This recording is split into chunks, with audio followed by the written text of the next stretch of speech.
Hello and welcome to Vtuber Talk. I'm your host Jay and thank you so much for joining us this evening. For those of you who haven't been here before, Vtuber Talk is designed after classic late night talk shows. Everything here is live, casual, and the goal is to simply have fun conversations that will be accessible for new fans as well as people who are already familiar with the guest. Please welcome my guest for this evening, Icy Sylvie. Hello. Hello, Sylvie. I'm so excited to have you on. I'm guessing folks who are watching are probably already familiar with you, but for anyone who might not be, if you could introduce yourself. Icy Sylvie. I consider myself an Ice Dragon degenerate VTuber, and right now I focus mainly on Pokemon and Soulsborne content. And in addition to focusing on streams, you've actually been more recently starting to focus on pre-recorded content. You actually just posted saying that you have finished scripting and recording one of your first long-form videos. Yes, that's correct.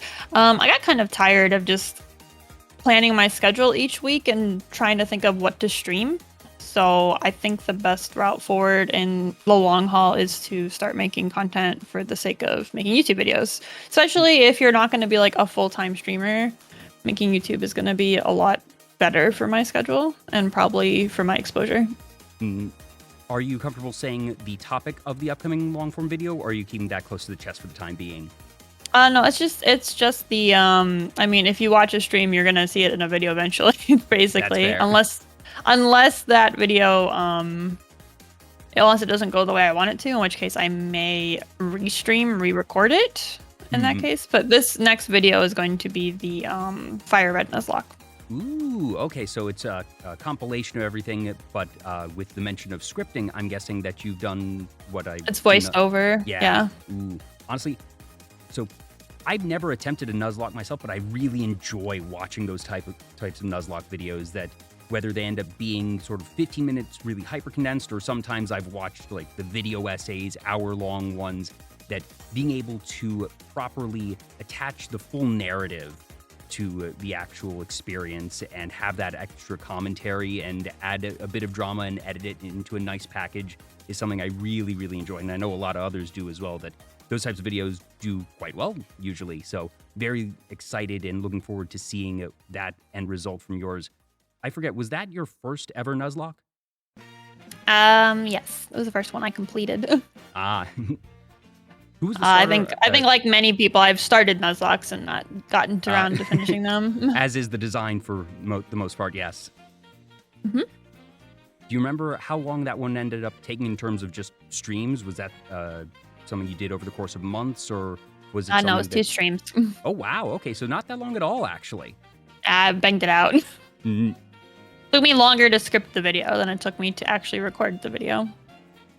Well, hearing that it was only 2 streams, hearing that it took longer to script is not too surprising, because I know scripting can take a while, that you're always wordsmithing, figuring out, okay, which parts really need to be in there, which parts don't, trying to make sure that the word choice flows well, but also doesn't end up being too repetitive. Was there a particular area of the script that you found really challenging? Honestly, the intro. It's like everything else is like kind of making jokes and talking about like, you know, what is going on in the video, but the intro is like your lead-in and it's kind of a blank slate. And certainly the intro obviously is very meaningful just from a viewership standpoint, that if someone's going to be watching your video on YouTube, if they aren't already a fan of yours, if they're just getting this suggested by the algorithm, you need that really, really strong hook to make sure that they're actually going to stay tuned in. Yep, that's why I recorded my intro and it was like a minute and I thought that was too long, so I cut it all the way down to 30 seconds. And I hard cut it.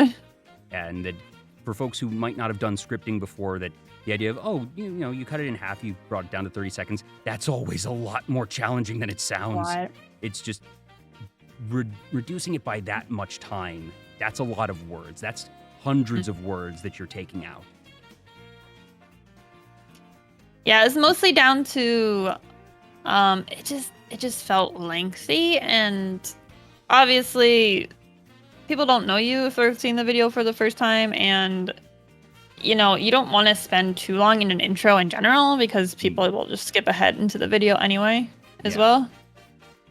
Are there any YouTubers or specific Nuzlocke videos that you've found as particular sources of inspiration or stylistically things you're like, okay, I want to try and emulate this, obviously putting your own spin on things, making sure that you're standing out as an individual, but somebody that you feel does it very well, who you sort of try and pull standards from?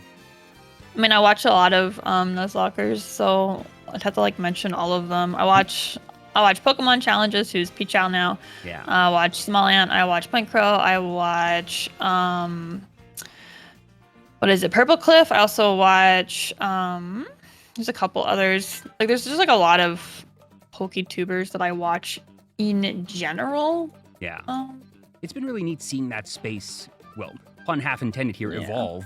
That obviously Pokemon content is nothing new, but seeing the rise of Nuzlocking as a proper niche in Pokemon content over the past like 5-6 years in particular has been really neat, because it's no longer the case where Nuzlocking used to be, that was the hardest of hardcores, even if you were just doing a baseline Nuzlocke, not minding randomizers or other challenges and whatnot, that if you knew what a Nuzlocke was, you were part of a very small portion of the community.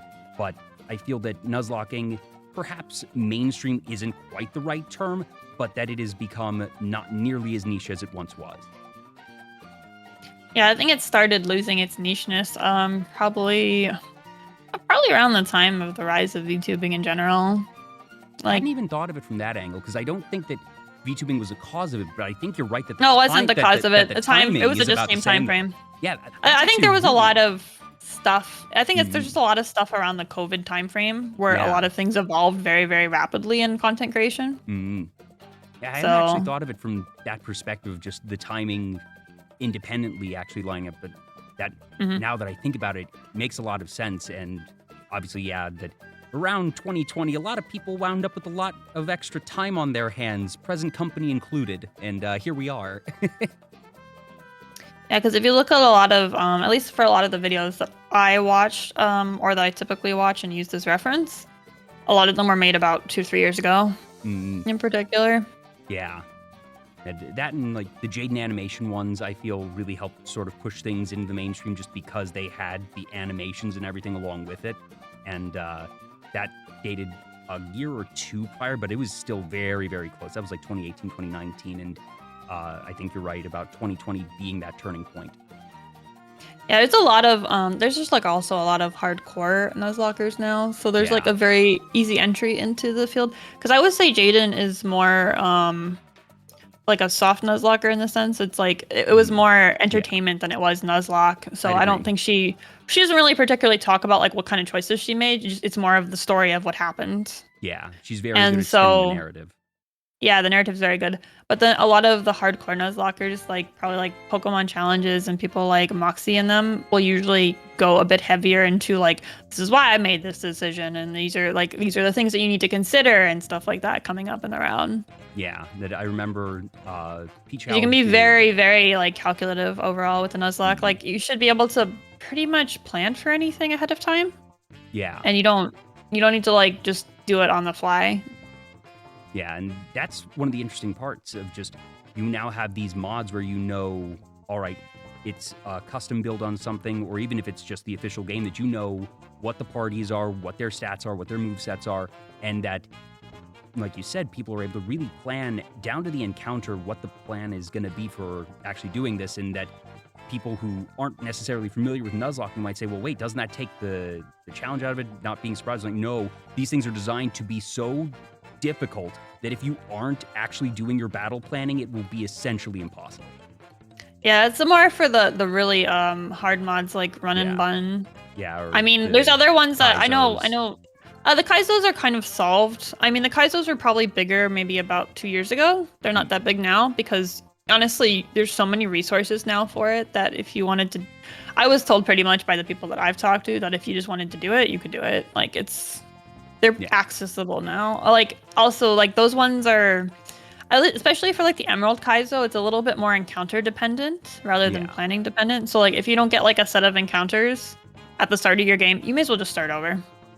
That's fair. I do remember on the Pichal Kaizo video that being able to get, I think it was the bird. Was it Starly or no? It was the was it Fletchling? Because it, oh dear, I'm blanking on it. But I don't know. I know one of the common Pokemon that's usually mentioned in the Emerald Kaizo is usually Sunkern early. Can take you pretty far. Sunkern is such a, it's not what you think of as a strong Pokemon. No. It's not something that you think of as, oh, thank goodness I got the Sunkern here. Whew, now the run's saved. I don't know much about the intricacies of like Emerald Kaizo in particular because it's not a game that I've decided to approach yet. So I haven't been studying for it. It's a lot easier to study for like the base games overall because in a way like the base games are very, very solved, right? Like, like you can basically you can look at like even just for example in my video where I did Fire Red, right? Like you can look at the kind of the stats of your Pokemon, right? Like Bulbasaur is great for like early game. You know, Squirtle can serve you really well through like the mid into you can probably bring him to late game if you want. Charmander is really just more of a late game into Elite Four type of thing. Like I didn't even bring my starter to Elite Four because it wasn't good. Like, but also a lot of stuff with Nuzlocking is like, you know, just knowing like types and move matchups or like, you know, so knowing stuff like Switch AI. Like if you saw like when I was recording last weekend, I took heavy advantage of like Switch AI, which is why I like didn't get punished for it. That's why I was able to just like intimidate spam all the way down to like -6. Ooh. Yeah. Because basically the AI wants to like go for it has like kind of like a certain priority for things. Like when it sees your Pokemon, it kind of prioritizes like what moves. Like it'll go for like things if it sees like a kill on you with a super effective move, it'll go for that first kind of thing, or it'll want to do like a status abnormality really early. A lot of them want to do status abnormalities really early. I took advantage of that. So like I basically was just able to swap it out continuously because it wanted to put me to sleep. So it would only cast that. Yeah, and that from that you can not only do things like you were saying with intimidate spam, or if you set up spikes or stealth rocks, that you can get a lot of things done that way, and that it's such a different way to play the game because most folks, if you're just the type that is going to be playing casually, just going through the Elite Four, that you're not really going to be thinking about that you're really not likely to be thinking about AI at all. The fact that AI is even known to the extent that it is in these games, and that's not including mods, this is just the baseline ones, is such a interesting development. And that it's one of the cool things of just Pokemon being so infinite in the number of ways you can interact with it, that it's still a game that can absolutely be picked up by a 6-year-old and they can have a good time and spam their way through the Elite Four and just feel like the most powerful trainer in the world, and that's awesome. But that the fans who are a bit beyond that now have found these new and different ways to interact with the series, whether it is just the out-of-the-box baseline games or developing different mods. We have Pokerogue, which I know I've sunk many an hour into over the past couple months myself, and that people are just able to find ways to have fun with Pokemon 30 years later. Yeah, Pokemon's a very approachable, I guess, series. Because I look, you can just use the examples of like some of my friends, like all they do is shiny hunt, right? Yeah. I've shiny hunted before, but for me it gets very monotonous. It's just not very engaging, and I don't feel like I'm challenging myself. And I've always been like, I think probably it comes from like the Dark Souls, having enjoyed it and wanting to do more challenge type stuff, that I would probably, that's why I've kind of pivoted towards Nuzlocking. Because I didn't want to do Nuzlocking for a long time because I'd just returned to the series and I thought maybe this was not the right time for it. I didn't know enough about the series. I don't even really know my type chart that well at the end of the day. And Nuzlocking is more of a game knowledge thing, right? And challenge runs in general are usually game knowledge. Yeah. Like, you need to know like the route you're gonna take or like what items are good to pick up, you know, and stuff like that. I mean, skills involved too, but game knowledge will take you much further than just raw skill. For sure. Was there anything that, as you started to pick up Nuzlocking, that was sort of a epiphany learning moment for you? I haven't had any real like epiphanies. It's more always just kind of like always feels note-taking in relation. So that's why it's always great to like watch the hardcore Nuzlockers for me, because they explain all of their logic. Yeah. It's like from an entertainment standpoint, I do like watching Nuzlocks that are more entertainment, but at least for me, as somebody who like tries to multitask, I guess, in a way. It's like, okay, I can learn and I can be entertained. Maybe they're not the same type of entertainment, but it entertains me at least. So Definitely. And that I know for me that I sort of end up with both myself, that I do enjoy Jaden animations, just very narrative driven, not super nitty gritty, but I also do enjoy some of the Peach Owl videos of just really seeing all of those details and fully understanding the logic, because there's drama in that as well. It's a very different type, but that you're able to get that from both approaches, and that as someone who's probably not going to be getting into Nuzlocke much themselves, that I still really enjoy it, that I love seeing people who are able to get that deep into a type of content or into an area of expertise. And I guess it's perhaps not surprising that that type of person started a talk show. Just surprise, surprise. I like learning things about people and getting them to talk about the things that they're really knowledgeable and enjoy. yeah, it's just, I really just thought about in general that I wanted to take content creation in a different direction for myself, because I know a lot of people just kind of stream and they just stream whatever, or they'll stream like, the newest game or whatnot. And I didn't really feel like I was making anything here. So like, if I look back on this in a couple years, it's like, what did I really get for myself out of this? Like, I didn't really create anything. I don't really have like a great sense of accomplishment around it right now. And I was just like, you know what? I'm just gonna go make YouTube videos. But I think it's a good thing that you have that self-awareness and you are being mindful of what it is that you want, because there's no right way to be a content creator. There's no right way to be a VTuber, and that it really is what you get out of it. And some folks are able to do the variety shtick and do it very well, and they enjoy it. And the idea for them of getting too deep into one area of content is boring and unthinkable. But for others, the drive to really have that specialty and to be able to create something like you're talking about is going to be the way for them. So I'm glad that you've had that knowledge of just yourself and how you want to interact and be a content creator, because I know you are very, very busy. We had to go a couple rounds to find a good date that worked for even the show tonight. But I'm always busy. But that you've been That's why I cut my schedule as well, because I'm just too busy for it. But that you knew, all right, it is the correct answer for me to cut my schedule right now and to not necessarily overburden myself, because there's so many people that you see that just try to push through doing both at full-time capacity, and they burn out in a really bad way. And that you're scaling back perhaps a bit, but that you are scaling up in other ways with the YouTube videos, and you can adjust that. And that I think content creation is the long game.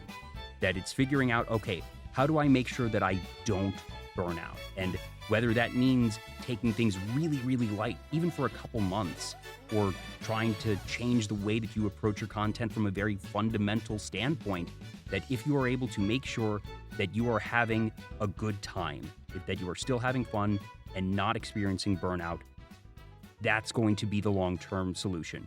Because as long as you're able to keep having fun, whether or not you are necessarily going to be seeing numbers spike at a crazy aggressive rate, you have a better chance. Just overall, every stream, every video is a lottery ticket, and the better you make it, the better your odds on that ticket, goodness knows. But anything is going to be better than you burning out and just stopping and saying, okay, I'm at the point where the idea of hitting start stream or writing a script is just agonizing for me, and that then it's just over. I mean, I think a lot of people forget that the average life cycle of a content creator is actually only about 2 to 5 years maximum. And that's where, especially the 2-year mark in particular with VTubing and everything is really, really prevalent, I guess. I know so many people that have just quit in the time that I've known them. I mean, I've considered quitting multiple times. It's just, your life changes. It doesn't really fit anymore. Yeah, especially for the folks that got started up with this during COVID, and that their lives and it very much doesn't fit anymore because of that. Because I started during COVID during a time where I was completely unemployed, so I had lots and lots of time for it. And streaming is very much like a numbers game. People always say that, like, if you're not live, you're not making content, which is the unfortunate reality. So if you're not live pretty much at full-time hours, it's very hard to be successful as a streamer, just a streamer. It can be, yeah, and that there are folks who have been able to do shorter schedules, not full-time schedules, but usually that's going to be accompanied by other passive forms of content, like videos or like shorts. I'm actually curious, you've got your first long-form video set up. Are you planning on using shorts in your approach, whether it be more custom bespoke shorts or even just taking particularly strong moments of the long-form one and putting them out as shorts? I mean, I've been making shorts since 2021. Like I started making them like 6 months into VTubing. I've not really ever stopped making shorts. I've gone multiple routes with shorts. I've done recorded shorts. I've done like trending audio shorts. I've taken trending audio and I've voiced over that as well. I've taken stream clips and had those edited. Those are more what I do right now because I'm lazy. It's a time sink to plan a short and record it. Sure, yeah. I know some people that obviously like probably the bigger creators who do mostly long form videos will take some memorable moments from that stream recording and they'll do a short for that for a promotional standpoint, like you said. But there's like a lot of ways to do shorts. Is there a particular aspect, whether it be the writing of the script or just finding the way to get a thumbnail that you find particularly fun and satisfying? I mean, I haven't figured out the thumbnail yet, so I can't talk about that because I'll think about the thumbnail as what I think is maybe the most memorable point of the video. Probably. It's kind of, I don't really know much about thumbnail design in general. Oh, don't worry, I don't either. From a script standpoint, I don't know. I really just sat down and wrote it. Like I just sat down and wrote it over like 4 days, and I recorded as I wrote it, and I just went over the VOD. So it's a lot easier for sure that if you get something done faster on the stream, so you have less footage, it's much easier to record for that. Because Sure. I rewatched the entirety of those streams, and that was 13 hours. Yeah, that even if it was only 2 streams, I was going to say that's probably a sizable number of hours, and that you're going to end up going through all that more than once because you're going to be watching those different clips several times over as you edit, making sure that they transition well, and that I forget what the average calculation is, but that for every minute of pre-recorded content that is edited, there's going to be multiple times that in the actual editing process, that it is not something that is just able to be clipped and thrown together, that there's a lot of effort and thought that goes into it, and a lot of time as well. Yeah, there's a lot of ways to do content creation. I went into the recording with the idea that it was going to be a video, which always helps. I mean, there's a lot of great creators that will talk about that to like record for the YouTube content, right? Yeah.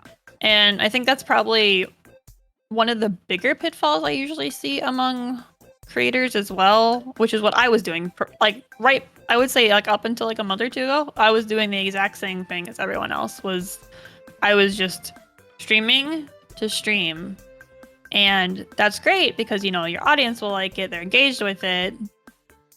But it makes horrendous YouTube content, I'll be honest. Like, I know that it's super easy to just like, go on Fiverr and like commission some editor to be like, hey, can you just like, clip apart this like 8-hour video into like, 10 minutes. And they're not usually that funny. No, because there's no story there. There's no, it doesn't follow a flow of any sort. And it's just clip compilations aren't as good as they used to be. I'll say that. Like it was something that was bigger a couple years ago, but it's not really now as much. Yeah. Like even if you look at people who don't necessarily probably record for the YouTube video, it still follows like a conjoined story, right? Like you can look at probably some of the bigger like VTubers who obviously don't edit themselves and they don't edit to record content or anything, right? They're just stream and then somebody takes that and they take it. They always take like a segment of the stream that's all the same like idea concept, right? Yeah. That even if you aren't necessarily creating the narrative of the entire stream, because like you said, that you're going to have so many scenes, so to speak, in a given stream, that editing down a single, quote unquote, scene, sequence, or just recurring gag, having some sort of continuity, having some sort of consistency in what is happening in that compilation of clips, you then are able to create a soft narrative, so to speak. Mm-hmm.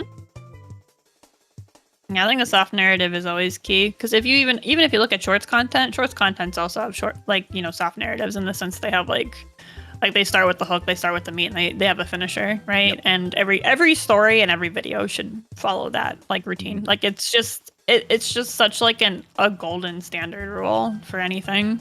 Yeah. Is there somebody that you feel does clips particularly well? Clips? What, like shorts? Yes. Yeah. I don't even watch anyone else who does shorts. I have to admit, maybe it's my age. I don't like shorts, watching them myself.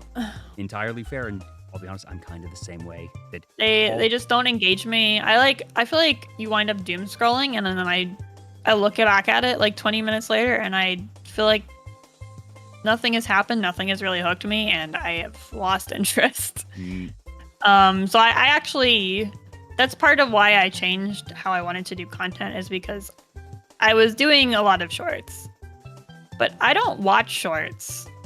So does that really make sense?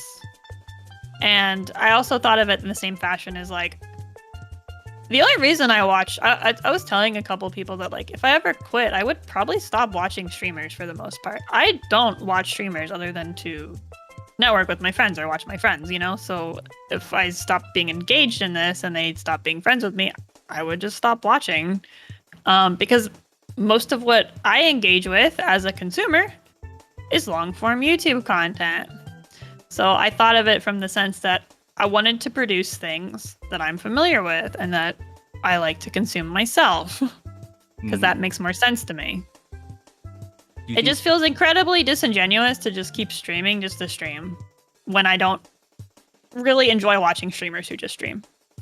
For sure, yeah, and that the concept of making the content that you want to watch is something that is pretty widely known. It very much makes sense that if it's something that you yourself want to watch, that means that, one, you're probably going to have more fun making the content. Two, it means you probably have a more experienced eye for how to make that content good, because it's something that you yourself, even if you aren't necessarily surface level conscious of it, are going to be evaluating and mindful, because you know what it is that has hooked you, what has made you respond. And obviously, not everybody responds to the same types of things, but absolutely, that you are going to inherently be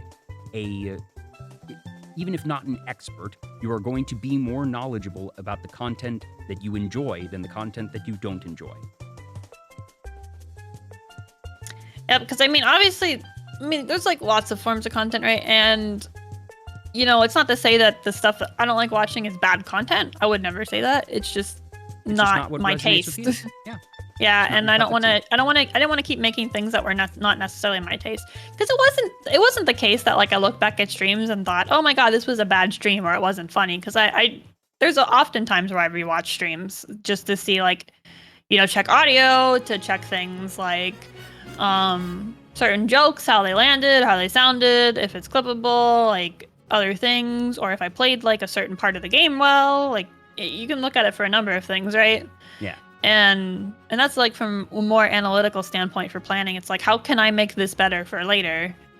But I'm just a very goals focused person, and I wanted to add that to content creation, because it got to a point where I only ever entered content creation with the idea that I would only spend 2 years here, and I am past 2 years now. So I think within the last year and a half extra that I've spent here, it's I burnt out. I wasn't sure what I really wanted to do. I didn't really know why I was still here.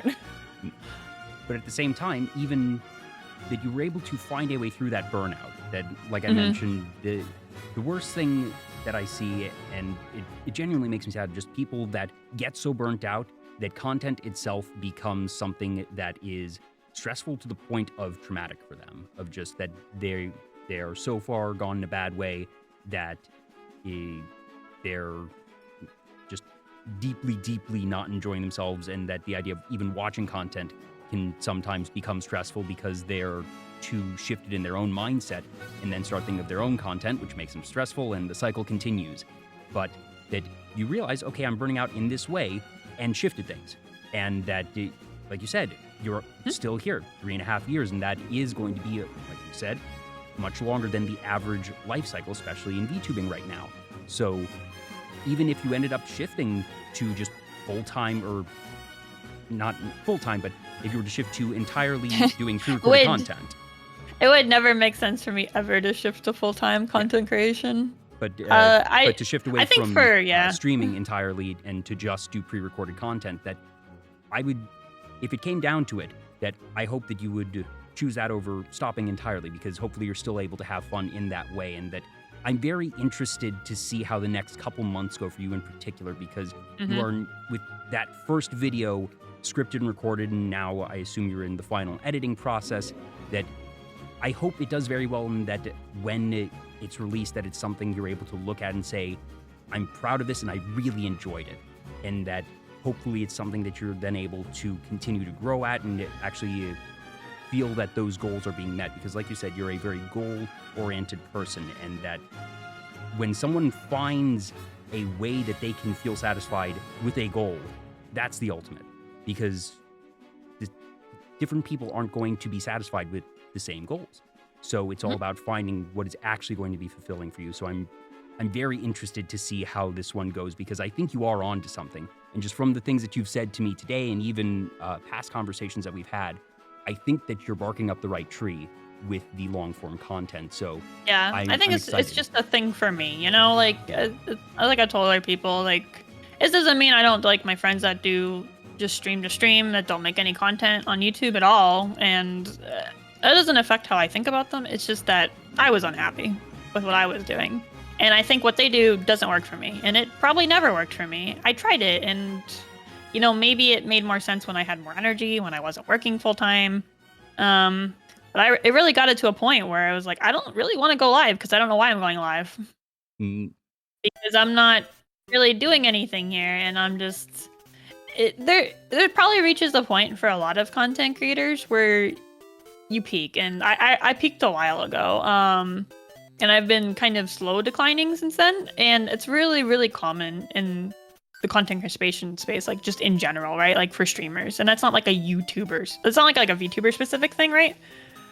Where it's just like the boom for VTubing is definitely over, I would say, but it's also just that you probably people, there's so much, like, there's so many options out there to watch, and it's hard to stand out, and if you're not constantly putting into it, you're not growing.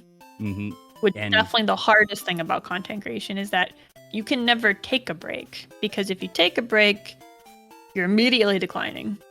And that's why you see all the anxiety all the time on like Twitter, where it's like, you know, I'm tired, I want to take a break, or I want to go on vacation, and then even when they go on vacation, they like prepare to make sure that like stuff releases like while they're on vacation. They schedule tweets, and they schedule like, you know, shorts to post, or they schedule like, you know, like some kind of cover to like debut during that time frame. And it's like, you're constantly on, because it's kind of the nature of being self-employed. Like content creation really just suffers from it.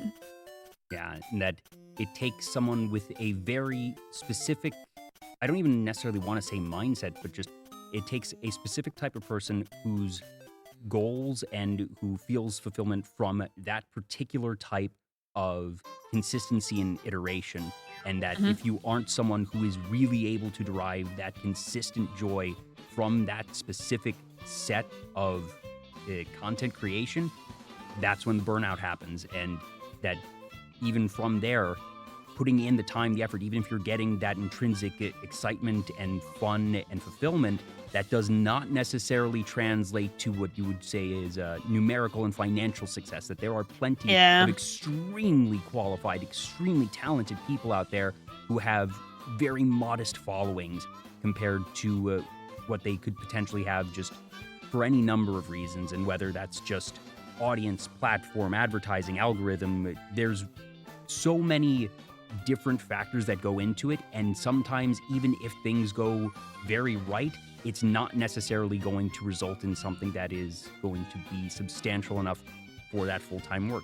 There is very much a reason why I set up Vtuber Talk as I did, to be just sometimes once a week. I've done, I think, 4 shows in the past 2 weeks, but that was more happenstance than anything. This is not planned to be the new pace for my show. I want it to be that because I just recognize that I am not the type who would enjoy full-time. I think I would burn out incredibly fast if I tried full-time. But that it's interesting seeing people experiment and find what works for them. But sort of by that same token, I also really enjoy figuring out that, sorry, stumbling over my own words here. I also really enjoy seeing how people find what they enjoy on stream, but also off stream, and that there's certain parallels in what people get joy from, and that for you, all right, on stream, you're doing a lot of nuzlocking, and that you mentioned you don't really enjoy doing shiny hunting, and that you haven't done much in terms of Pokedex completion. But I know outside of stream, what you really enjoy is Pokemon card collecting, that you don't actually play in terms of the TCG, getting into the nitty-gritty and the analytics and planning of that, but that for you, when it comes to the cards of the same series of the game that you really enjoy on the technical standpoint, that you get, I suppose, what would end up being sort of the equivalent of shiny hunting, and that you enjoy it on that end. Yeah, I'm kind of just like a big person in general on keeping my hobbies separate from content creation streaming. Like, it's not to say that it's bad to do, but the goal here isn't to make my hobbies a job, right? Like, I consider content creation already a job. So obviously not to say that you don't have fun doing it, because I mean, even at my full-time job, I like what I do, right? So, but like when it comes to hobbies in particular, like that's why I collect cards and stuff. You never see me open card packs on stream, right? Like, I don't do that because I just don't, beyond like sharing pictures with like my community, I just don't feel like sharing that with people. That's just something I do on my own. You know, I'll talk about it with people, but I won't, share it on stream, right? Like I'll talk about it on Discord with people, like in voice chats or like in DMs or whatever, and be like, we'll compare cards, or we're like, hey, we're really looking for this one, and then I talked to a bunch of people about when I went to a convention here in Orlando where we had Collecticon recently, and that was pretty much just like a Pokemon trading card convention. Like it was like, I wasted so much money at that convention. I also made a bunch of money at that convention. Well, that's the thing of just, if anything, I'd say it's probably easier to make full-time employment in the TCG stocks trade than content. I mean, if you wanted to make it into content, you could do what some people do, right? Like where they open packs on stream and then they sell what they pull, right? Yeah. So like you'll see people who will record and they'll open packs on stream, and sometimes they'll make that as like a goal on stream. It's like, hey, if we get 5 gift subs, we'll open a card pack, or hey, this is just going to be a stream where we're going to open this box today that I got full of packs, and they'll like open them with gloves on, and they'll sell it all and they just make money. Then it probably makes them more money than it would make them from the stream itself. Yeah. Right. And obviously but that's kind of the nature of card collecting in True, because it's like, if you look at card collecting, right, like baseball cards were always a huge thing, right? Magic was also like a very large thing, and it still is a very large thing. And like Pokemon is more of like a newer thing almost, because I mean, Pokemon's kind of been just the 25 years it's existed, right? Like for me, I benefited in the Pokemon sphere because I got into card collecting as soon as Pokemon came out in the US. I did it until I went to college, and that's where I stopped.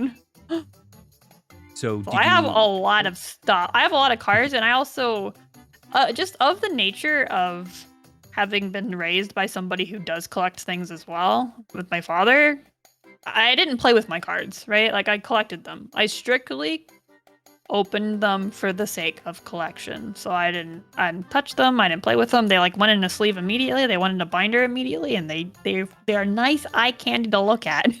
They're not to be played with. Plushie toys are for to be played with in my mind, but cards, I do not play with them.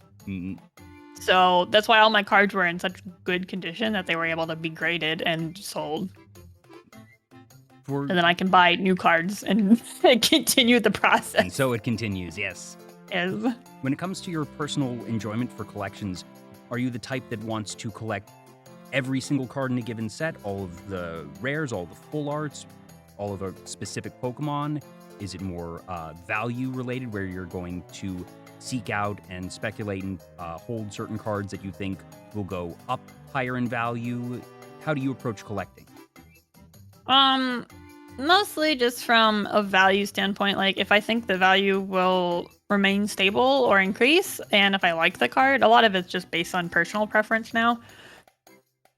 I used to do more like heavy-handed collecting, because old collecting that I used to do back, like, years and years ago was like full collecting. Like, I wanted to get everything in the set because you can sell a set at a certain standard, or like you want to get like, nice hollow versions of cards so you can like, get those graded and sell those. But I don't really do that anymore because I don't open packs anymore, right? So I think it's just the nature of not opening packs anymore, really. Yeah, generally speaking, pack opening is not going to be a particularly profitable way to go about collecting. That well, it's profitable for me. It was very profitable for me. Well, it's because I started a long time ago. Well, that's true. That's true. Yeah, that if you account for time and increasing value of cards, especially if you're getting back in early base set, that yes, that will definitely do it. But nowadays, usually the market price for packs and whatnot will end up normalizing such that you'll get sort of the law of large numbers if you're just opening packs. Sometimes you can get a really big hit, or sometimes you'll just have a really bad box. But if you're then able to make content out of it, obviously, like you were saying, you can make even a bad box a profitable one. But for someone who is going to be not opening boxes on stream, that it makes sense that you would go to different conventions and that you'd be buying and selling specific cards and scouting out either different deals or either looking for, a Grail card or something to that extent. So I know that that's what I went to. I went for Grail cards. There was cards that I wanted, and I got them. Ah, yes. And I spent some pretty pennies on them, but I do not care because they are mine now. Yeah, and that's the thing, that it's going to be worthwhile if you get that enjoyment out of it. And you mentioned you also sold a lot as well, so the relative cost ends up being significantly reduced. And I know for me, the way that I engage with different TCGs is that I will go to Magic Drafts and just sell the cards that I'm not a collector, and that I get my enjoyment from playing the game itself. And that I'll keep a card here and there, but that I usually just cycle through it that way, and that you cycle through your collections by, when you think something is either high value, or if it's not something that you personally enjoy as much anymore, that you sell that and then buy a Grail card or something that you think is going to go higher up in value. Yeah, because I know for Magic, Magic was always one of those hobbies that I think, to go even further into that, part of the reason that I got so big into collecting, and it's not really, I don't know if they're that common now, but I used to go to a hobby shop all the time when I was younger, right? Yeah. And those are like places, where people will like hang out and they'll trade cards and they'll play cards and we'll even play games. Like the hobby shop, I have never talked about on stream in particular. I've talked about the event on stream, but I never told people where I got it. Was like my first like shiny Pokemon I got from somebody that I traded at that hobby shop. Like, I told people the story about, this is how I got my first shiny, but I didn't say where or who gave it to me. I just said it was given to me, because hobby shop thing is like, it's so long in the past now that I don't ever really talk about it. But I still very like vividly remember, like, kind of maybe the teenagers at the time, right? Because I would have been like really young, so I would have been like 10 years old or something when I was going. But I was with my parents, right? So because I was younger, and they were always playing Magic, and I still remember from those times like how prevalent and how complicated Magic was, that it was definitely not approachable for me, at least not at that age either. Yeah, Magic, I think, also has a complexity perception issue that I do agree it is probably it is among the more complex of TCGs. Pokemon is mechanically much simpler, no doubt about that. I think that Magic is simpler than most people think, but I don't think the game is doing itself many favors in terms of branding and overall templating. That, as is with many things, that jargon and just stats and strategy, that you look at something, whether it be League of Legends or any other MOBA, that on the surface you see all these champions, you see all these abilities, all these items, and the way they interact with each other and the different stats, and it can be a lot to take in at first. But once you get it, adding in every new patch or new set of cards, that it becomes so incremental that it's extremely easy to keep up with. And that a big thing that all games really struggle with, and this goes for other TCGs as well, is just trying to make it seem approachable. Because even if it is approachable, if people don't think it is, they're not going to try in the first place. Yeah, I never tried to approach it because I know some things, like, I think there were certain cards that were like really strong and you kind of like must need them in your deck kind of things, and they hadn't been released in a number of years. And I think they changed that a little bit more recently with Magic in particular, where they started releasing cards again in different sets that weren't released for like, over a decade. And then there's just different formats, and one format's only going to be using the last 2 years or so worth of cards. One is going to be using every card ever printed, and that if you're looking to get into some of those older ones, that there are going to be very expensive staple cards that you really need, but it can vary depending on that. But that's just, it's another part of complexity, and that the average person who sees it they have no way of knowing that. And it's something that Magic certainly struggles with, and others as well.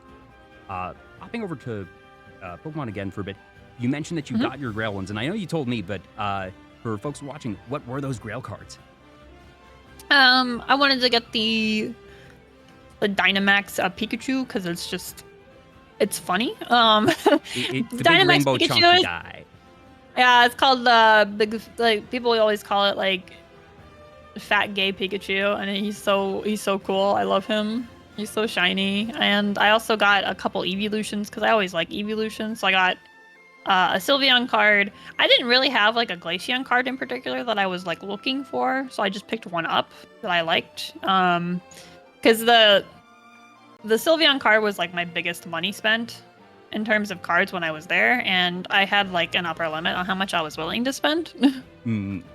So I was getting close to that limit, so I like got a couple cards that were like grade 9 instead of grade 10. So there were I think there was 3 grade 10s that I purchased and 2 grade 9s that I purchased, and I purchased the grade 9s just to save a bit of money because they're pretty comparable usually. Yeah. But the jump from 9 to 10 can be pretty significant. It's pretty drastic.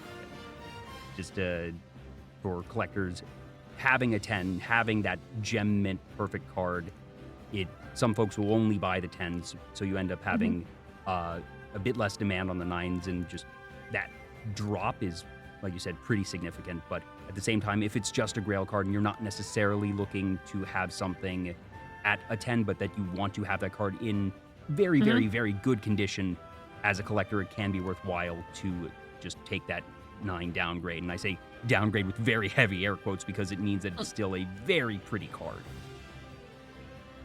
Yeah, because I'll probably, in the future, when I go card collecting again, I'll probably do some research again on cards and just like pick some cards for Pokemon that I like. Because basically what I did this time was that I was like, okay, these are Pokemon that I like. I want cards for them. And I just kind of, I'm very big right now on the VMAX cards in general. And mostly because I wasn't collecting when those cards came out. So I've been spending a lot of time like selling off my old collection of like base cards, and then it's like, okay, I sell those and then I can purchase like new ones. Yeah, and I actually have just brought up the images for those 2 cards you were mentioning, the Pikachu and Sylveon VMAX, and they are both just absolutely gorgeous. The Sylveon in particular, it's got so many other Pokemon. That's one of the things I really, really enjoy about it. That you have, it's not Musharno.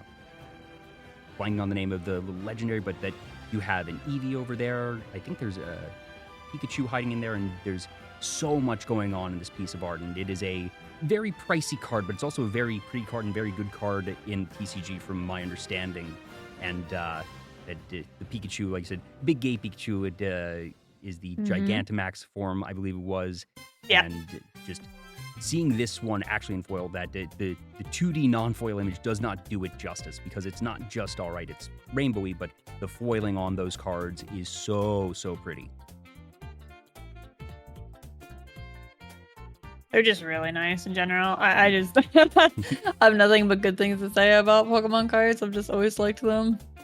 Are there any classic cards that have just been very near and dear to your heart, whether it be base set, jungle, fossil, like let's call it like first gen cards? Because you mentioned that you got into collecting very early, and that some of the ones you've been selling are those base set cards. I mean, the base set cards aren't like as appealing as the newer cards, I guess, from like an art standpoint, I guess. Yeah, because they're very simplistic, and even things like they always had the same like format in the sense they all look the same. It's basically like a card with a picture on it is how I felt like base set cards were. Yeah. So I think the only ones I kept were like my gem 10s. Like I pretty much am goal to sell them all at this point. Makes sense. Except for some of the 10s, yeah. Yeah, and that those cards have been generally going up in price, especially over the past couple of years, and that Pokemon certainly doesn't look like it will be going anywhere, so those seem like pretty safe investments, especially as the number of cards out in the wild, and particularly those Gem 10s, are going to be very reduced in population, to use the technical term, the jargon for that, because just as these cards get bought, there's a number of folks who do not plan to sell them, that those are their grail cards and that they plan to keep them, and that means they're no longer on the market. So just the raw number of cards that are in the world of that quality, that are graded, that are in the hands of somebody who would be open to sell them at all, is going to continue to be reduced over time, and law of supply and demand will go from there. Yep, because I probably won't sell them, at least not for a very long time. Which I don't have any. There's no incentive to sell them. Yeah. Which Gem 10s do you have? I still have my like starters that are 10s. I just have like a set of starters that I have, like the Charizard, Blastoise, and Venusaur that are all 10. Wow. And from pack opening. Charizard being sort of the crown jewel of Pokemon. Yeah. I've already sold one of the Charizards because I had a couple. I remember I have a base set Charizard. It's certainly not a Gem 10. It's ungraded. If it were to be graded, it's probably somewhere in the range of like 6, 7-ish is my guess.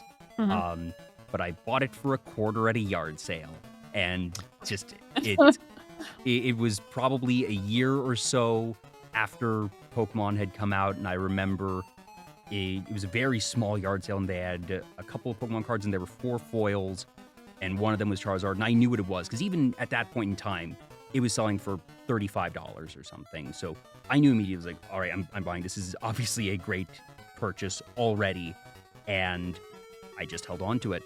And I don't know what it would go for now. I'm sure it's not going to be as much as some people might instinctively think, because having it graded, having it be an 8, 9, or 10 is still going to make a big difference. That if you're looking at a ungraded, slightly scratched Charizard, and if it's not the shadowless one, it'll still go for probably a couple $100, but it's not going to be the tens of thousands of dollars that a lot of people think of when they think, oh, wow, you have a base set Charizard.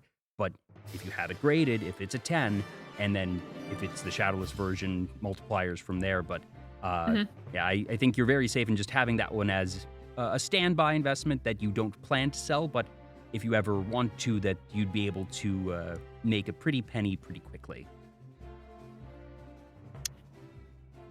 I mean, I've always told people on stream that part of my college was paid for with Pokemon cards, so... Do you remember where you got that? Was that just from a pack opening with you and your father? I opened packs, yeah. I used to open packs all the time. Oh, gosh.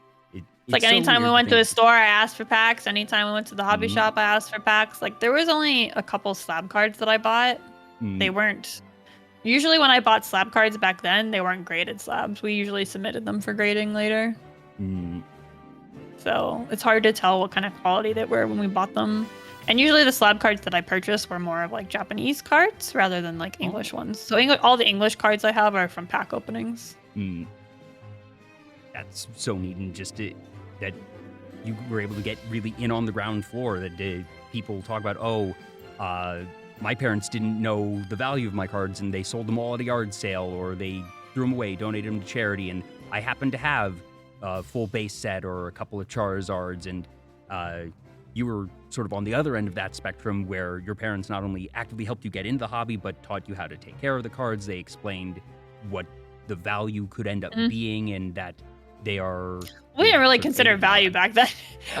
It was more from like as kind of just how cards were collected, I guess, because my dad also had exposure, like collecting baseball cards, for example, right? And so those are all like well protected, right? Yeah.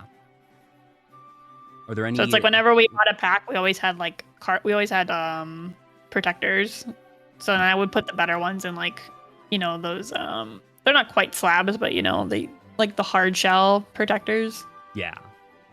Do you have a favorite Pokemon that you go out of your way more so than others to get a lot of different iterations of it? Or is it more specific illustration based or other factors? That's more illustration based. I don't particularly collect for one card because it's like, even just using like Sylveon as an example, there's like Sylveon art that I just don't care for, so I won't bother with it. Is there an artist or general style that you found really appeals to you? I'm not sure. I really just do it by eye. That's fair. Whatever I want. And Pokemon cards in particular have, in my opinion, one of the broadest styles, or sort of, I guess, lack of consistent styles in their cards, because they'll have ones that are like watercolor paintings. Some are going to be computer rendered. Some are going to be felt. Some are going to be crocheted. That they do these incredible ones where they're obviously Not seen any of pictures those. of real things, and that a lot of other card games will have much more cohesive styles, or just, I guess branding reasons is what it can boil down to. But Pokemon is in such a unique place, since they have all of the other media surrounding it. They can actually afford to have less artistic consistency in their cards than basically any other game, because they don't need to worry about the overall comprehension of the Pokemon. That you can look at a card that has a crocheted Magnemite and understand, no, Magnemites are not generally crocheted. I don't even see that one.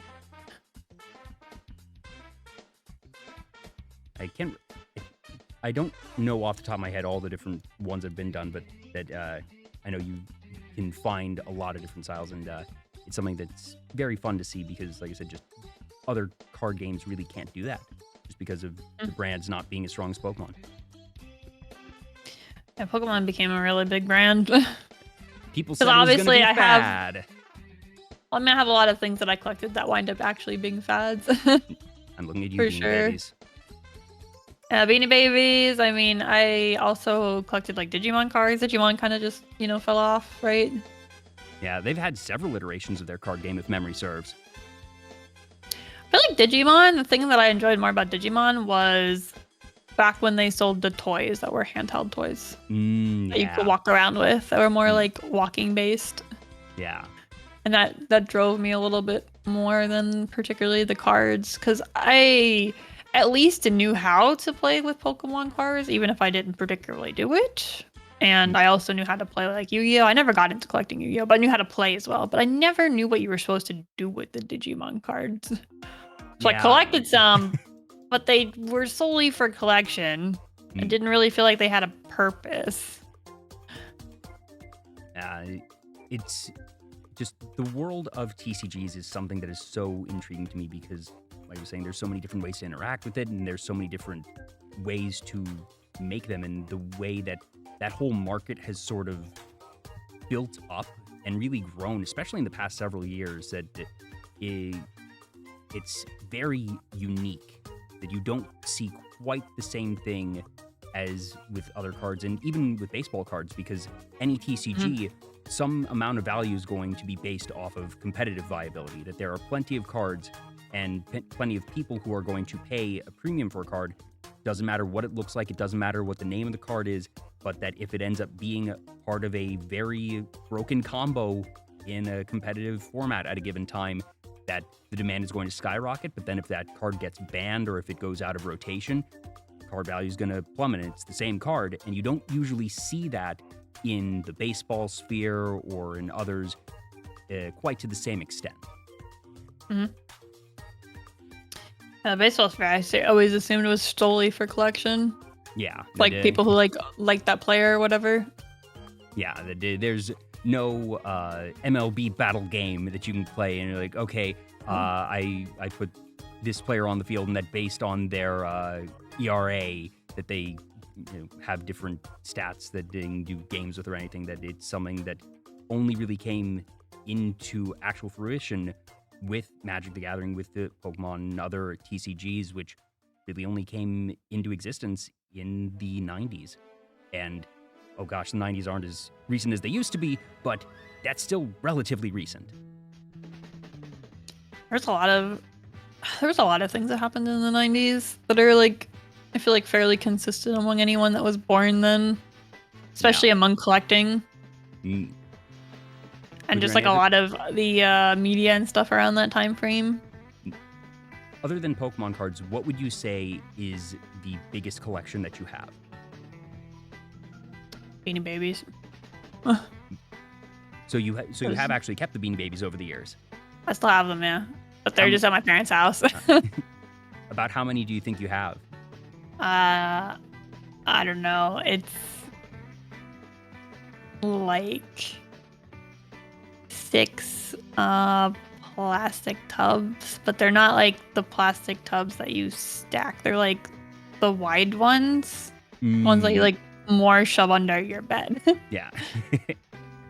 So if they were to go about like dimensions, there's probably like, if you were to stack, you can stack probably like 2 tubs on a bed, and then you would have like a regular queen size bed. You could probably fit 2 tubs under that, and then I have 6 of those.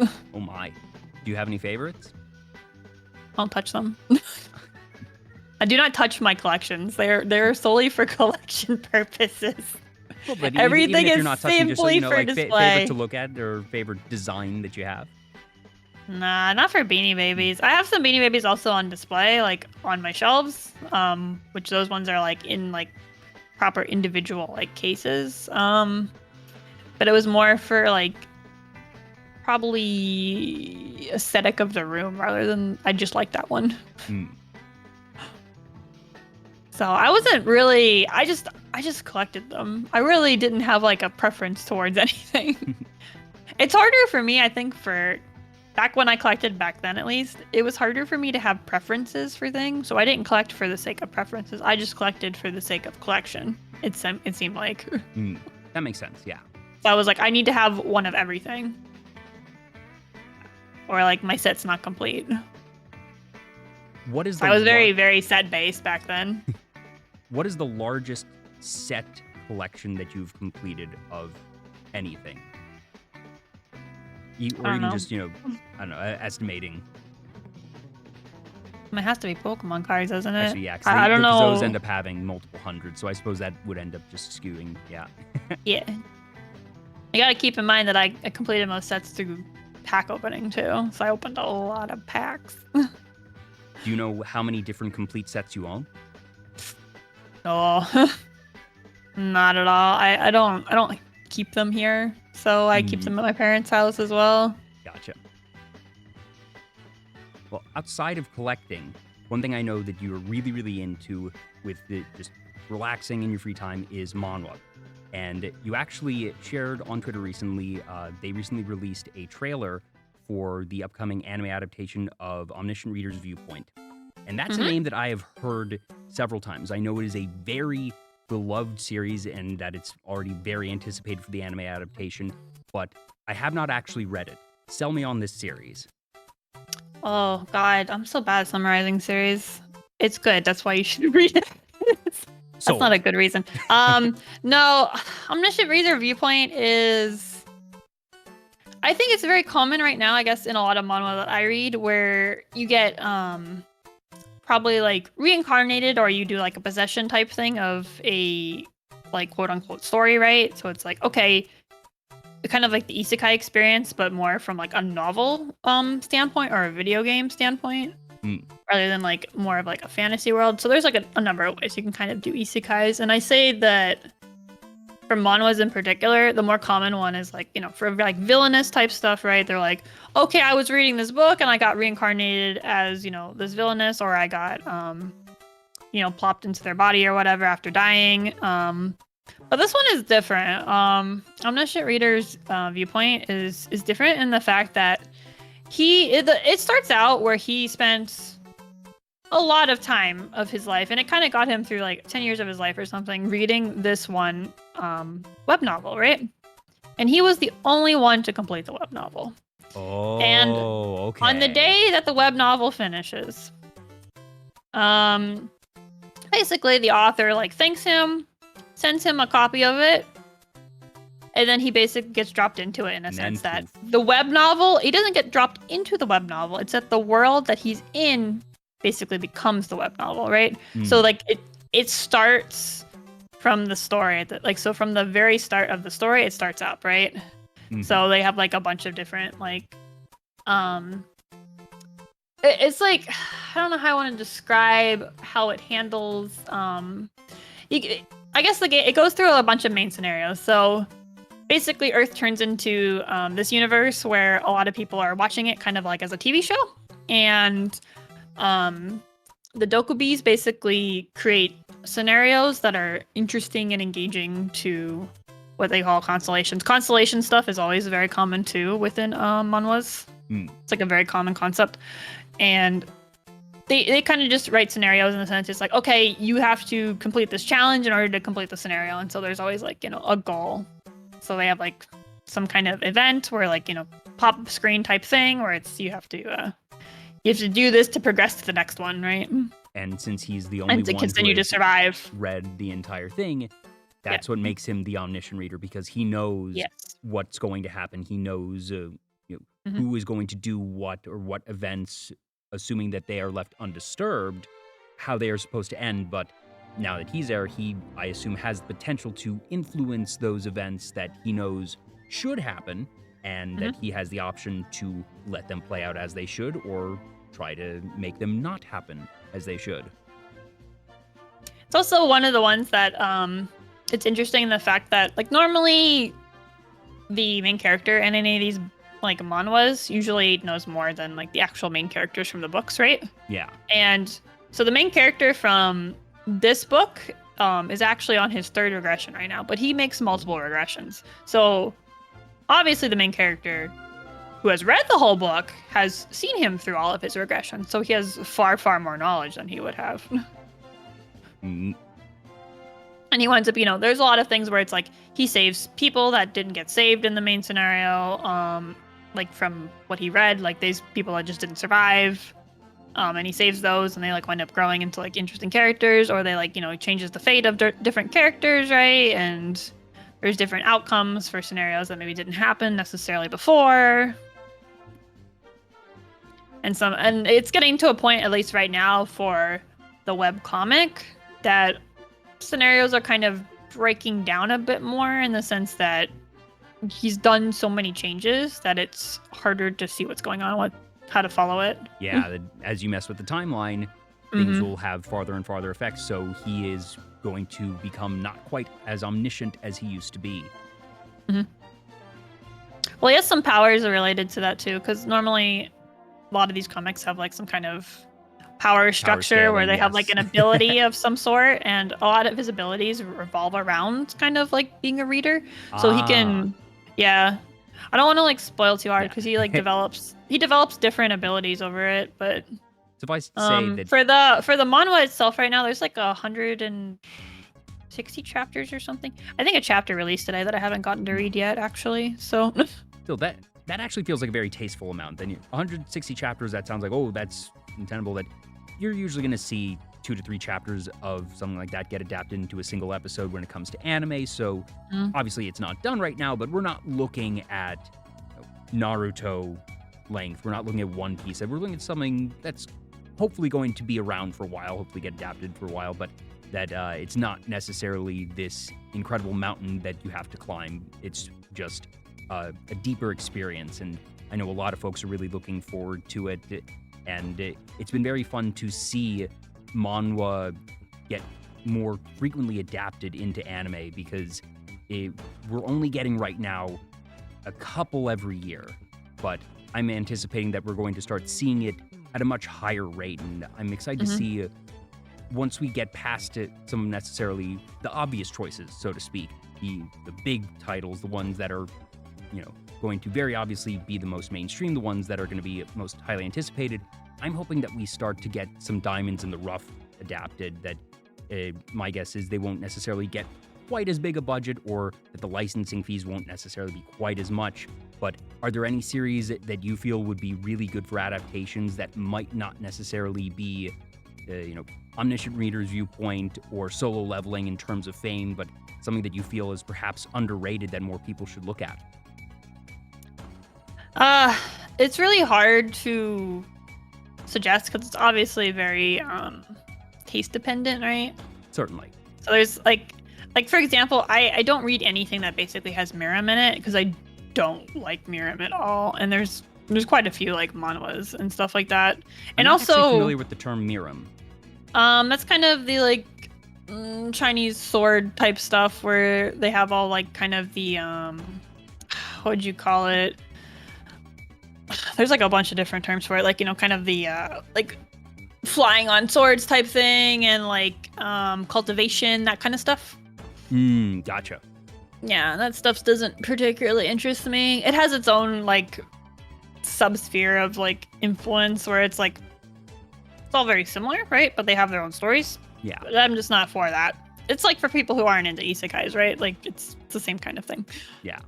So, but no, it's hard to say if I were to say like what I would want to see be made into an anime, because it's really hard to suggest any of them be made into anime, to be honest.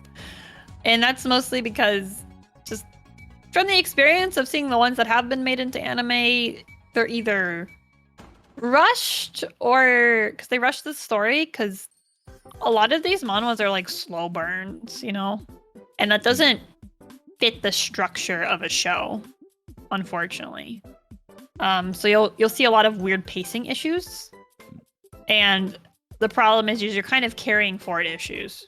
So with manhwa in particular, a lot of manhwas are based off of web novels, which are much more dense. And then you kind of have the same issue, like, for example, in like more like Western media, like books to movies, right? Yeah. And you've seen how many movies have absolutely butchered books, right? Like ARKHAND is like a great example of that. Like everyone hates the movie. It's been a minute since somebody mentioned the ARKHAND movie on this show. I'm using goodness. I have to bring it up because it's a great example of a decent book being made into an awful movie. But that's kind of the problem that, like, for example, that manhwa is going to suffer from, and that particularly like manga does not suffer from. So manga doesn't suffer from that because manga is the first iteration of that story, right? But manhwa is the second iteration already of that story. Yeah, and that's you're already playing telephone with it. So you had it as a web novel, and sometimes web novels actually get rewritten and re-released, and then it becomes sometimes it'll take branching paths where it'll get made into a lot of web novels will either get made into traditional manga, or they'll get made into manhwas, and then they'll also get made into anime later, right? Yeah. And an example of that one would be maybe a more well-known one would be like a web novel that got made into an anime is like Shield Hero, right? Yep.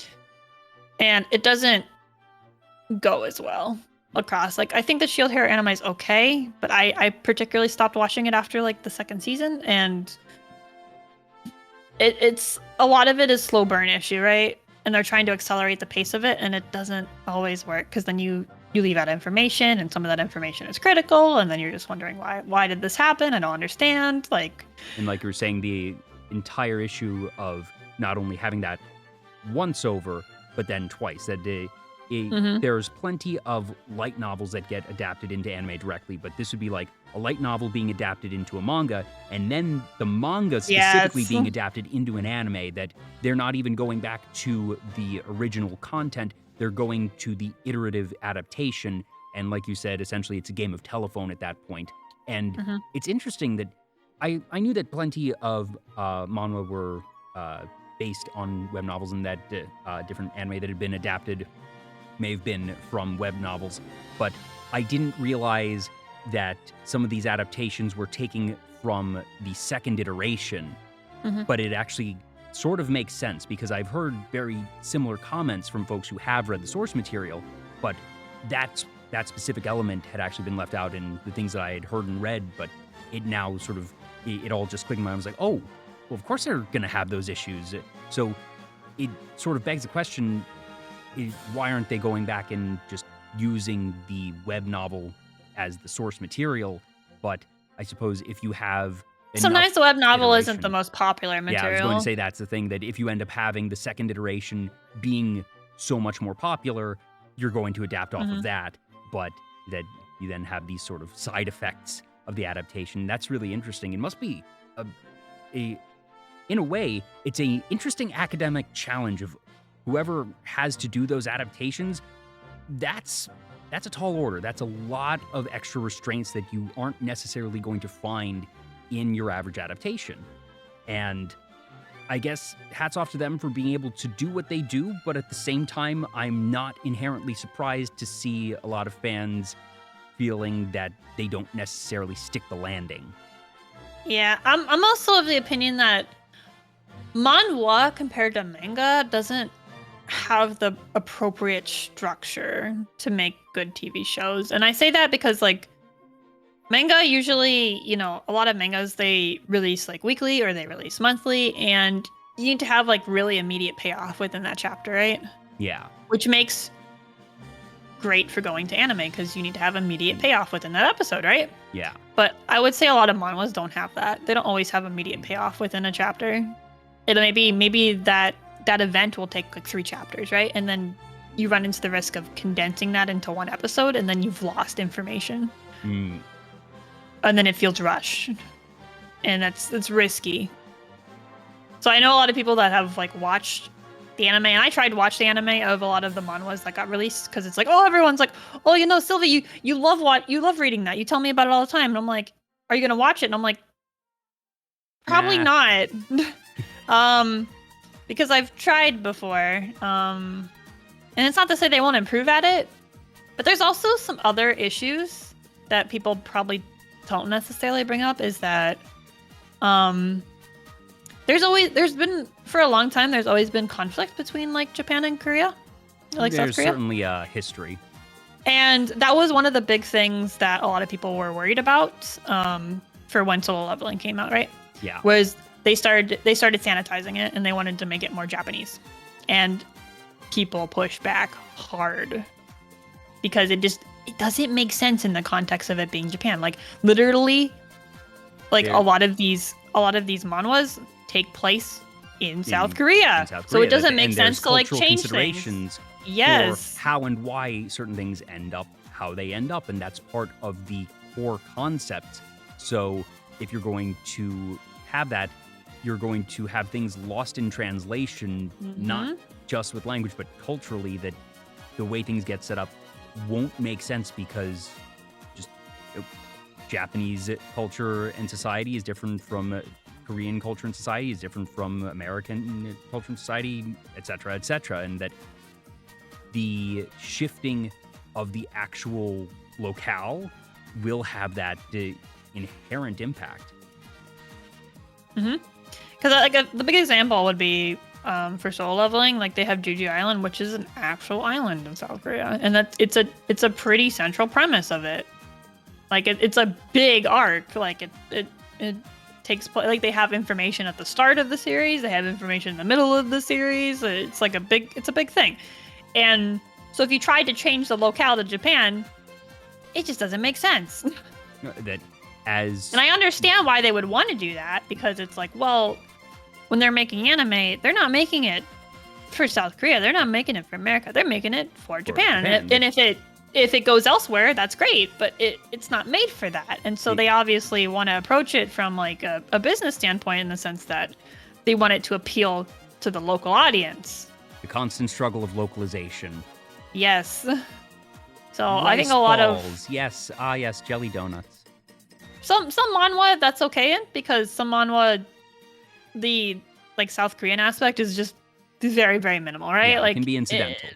It's pretty much just like maybe the person that like got isekai'd was Korean, and that's the extent of it. And then the whole series takes place in some other book world that is going to have different society and culture anyways, so it ends up being incidental at best. And Yep. I use the famous gag of jelly donuts, and that, all right, the Pokemon world may have had a couple of Japanese snacks and they changed their names, and even as a child, if I didn't know what nonigiri was, I looked at that and was like, that's not a donut. But ultimately, that's not going to undermine the entire premise of the story, that it's still so different that even if there is that little speed bump, you're going to move past it so quickly. And that, like you said, especially if it's going to be an isekai where you are literally going to another world, that the impact is not going to be significant. But since something like Soul Leveling, which is distinctly not an isekai, that you will be much, much more likely to hit some of those struggle points and have them be more pronounced. Yeah, the omniscient reader viewpoint is also probably going to struggle from that, because it does take place in South Korea. For the bulk of it, I would say probably like 90-95% of it. Okay. So it really can't be localized as well.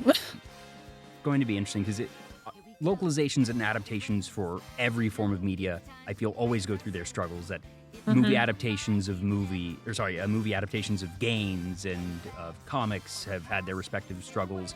Adapting various things to games, that you see industries and storytellers learning how to actually operate within their own adaptations over time, and that we're still very, very early on with manhwa adaptations. So I'm not surprised to see these types of struggles.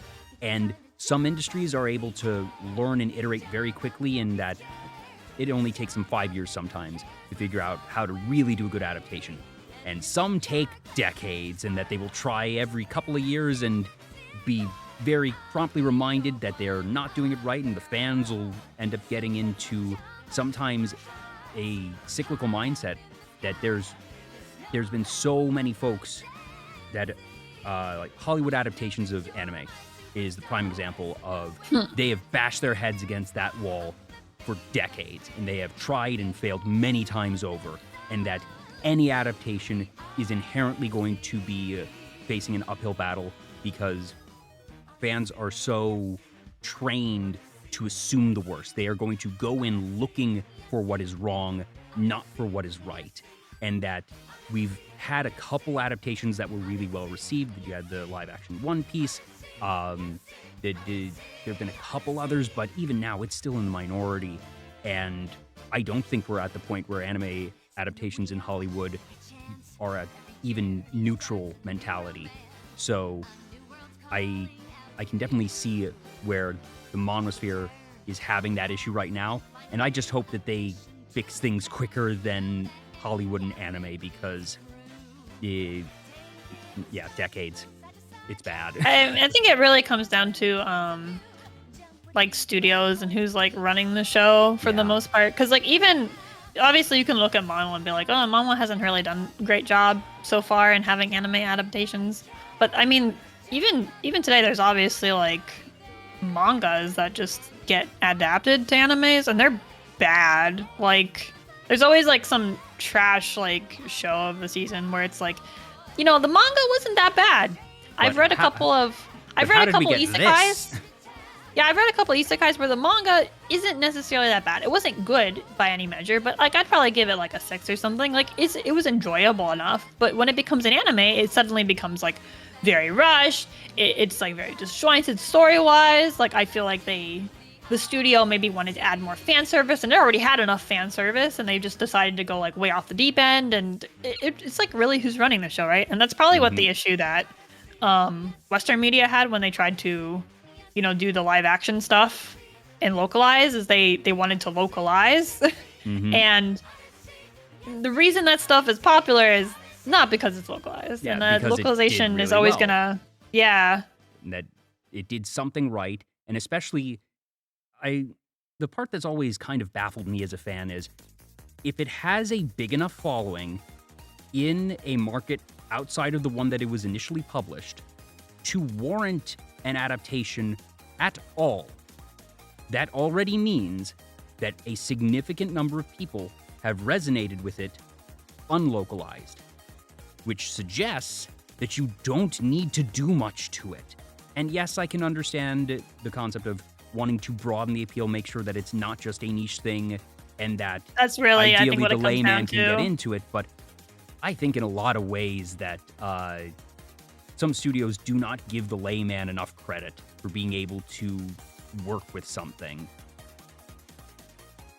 I think it's the problem, especially with like anime and like weeb culture and stuff, is that it's probably always going to be considered kind of niche. Like even if a lot of which is weird to say because, you know, Pokemon was very popular on TV as a cartoon, but that's technically an anime, right? Yep.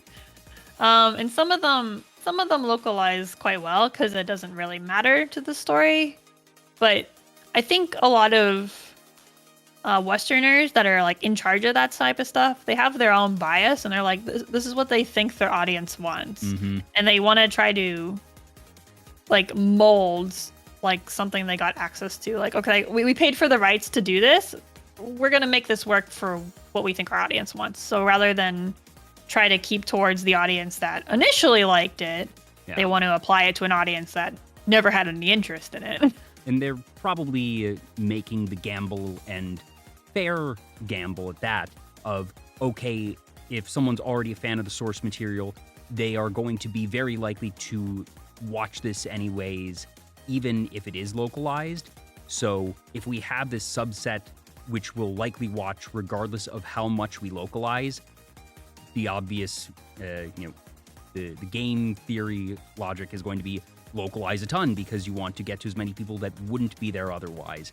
And, the track record speaks for itself, and it's been very exciting to see a lot of adaptations do better on average. There's still plenty of stinkers, don't get me wrong, but I feel like the batting average of the industries across the board are getting better, and I think that they are learning from each other in a way that if you see a good adaptation of a comic book movie, that you can take certain learnings and apply that to a anime adaptation of a manga. And maybe some of those learnings will not be relevant at all. Maybe some of them will, but that you can see the influence, and that I do think the bar is being raised at a faster rate than it used to be. I also think it has to do something with storytelling styles, which is something I don't think people consider very much. It's just that like we have a very different storytelling style here in like Western media than they have over there. Yeah. And that's probably why a lot of things don't localize very well, because you're just changing too much all at once. Is there an adaptation that you feel did really, really well, whether it's, anime, manga, movie, what have you, but just something that you look back on and say they got the assignment, whether it's them keeping to it one-to-one or even ones that made localizations, but that they landed really well? Because there are a couple cases where, like, I would say the adaptation was probably better than the source material, or maybe it's not that it was necessarily better than the source material. It's just that the source material always would have made a better animation than like a static images, right? And so like some things like action and whatnot translate very, very well into anime, right? Yeah.